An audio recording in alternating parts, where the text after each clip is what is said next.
I think Pina Bausch is a huge influence for me. Georgia O'Keeffe being another one. My personal style is pretty classic, maybe with a slight twist, but I'm real into basics, and comfort has also creeped in with my new career. They lean towards being classic, but then kind of funky at the same time. And I'm definitely into mixing textures and weird colors, which I think translates into work as well.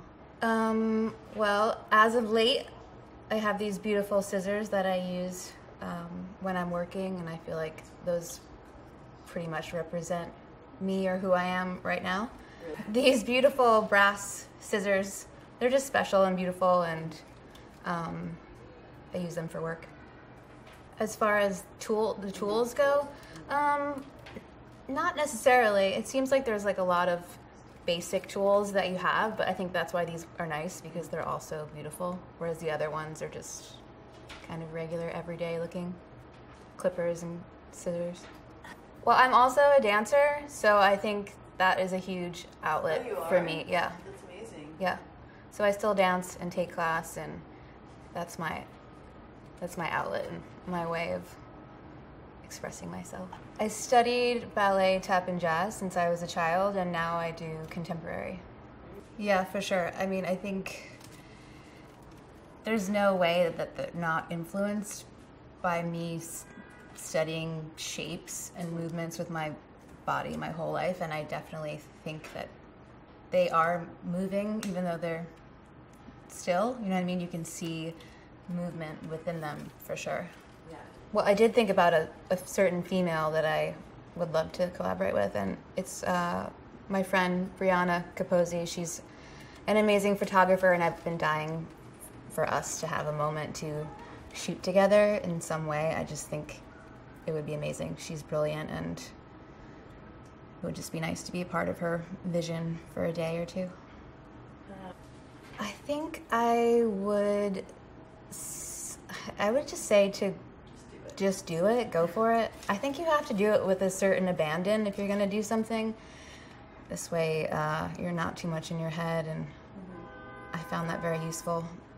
I think that manifesting and seeing what you want is also super helpful. I mean, it has created my business to a degree. It's pretty wild. It's such a crazy platform of sharing, and that's how I would say 80% of people find me or know even what I'm doing. So it's from online. Yeah, it's huge. Yeah, I mean, I think it pushes you to a degree as well, because you see the way people react to certain things. If I do something kind of simply beautiful, you know, it's people like it, but if I really push myself and certain boundaries, it blows up, and people really respond to new ideas or ways of seeing flowers specifically. I try to keep, my house is pretty minimal, so I have them around sometimes I don't, because I'm with them all the time. But I like to keep pretty like classic, maybe calla lilies, black ones are nice to have around, or maybe I'll do a lily because they smell beautiful. Or I love, they're called kangaroo paws. They're a native of Australia, and my boyfriend's Australian, so those are nice to have around for him sometimes. I would say Japan, Japanese culture, they have the most amazing technique and way of floral arranging, ikebana. So that's always in my mind. It's minimal and sculptural and thoughtful and just really rad. Sometimes I have a total vision in my head. I see the silhouette and the combination of flowers beforehand, and then I go to the market and kind of acquire what I need. And then other times it's a blank slate, and I go and I see what's available that day, because every day is different. And then it kind of comes together like piece by piece as I find different flowers that day.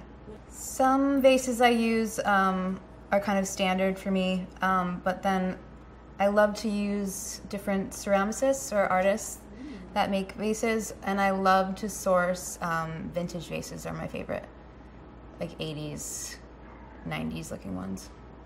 I think I keep them kind of separate. I have one for work and one for personal, but I do think that people appreciate seeing who you are, even though I've kind of tried to brand it as anonymously as possible. It's bound to happen for them to merge, and I'm happy to do so, but I think it's nice to keep a little mystery with work. I think the ones that gain the most attention are the most insane looking ones that don't even look like flowers anymore. They end up looking like sculptures or just shapes. Yeah, I think the wilder ones are the most well received. I am a seeker of beauty.